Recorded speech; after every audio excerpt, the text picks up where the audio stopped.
මෙව්වනම් නානාගේ ශුප්පිරි කිඹුලා. කන්න මල්ලි කන්න. කිඹුලා නම් පස්සේ වුණත් කෑවැකි නානයි. ඒක නෙවෙයි.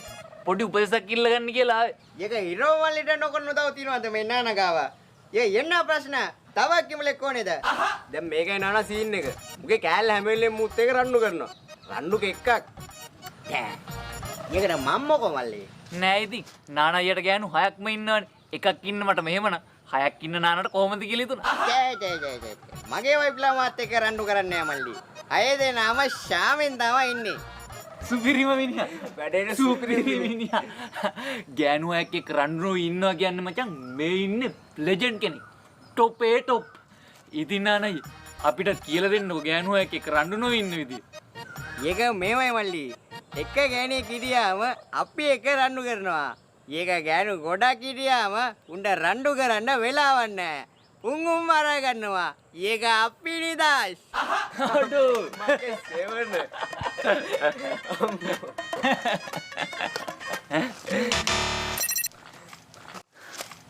අම්මට සිරි වෙනවා.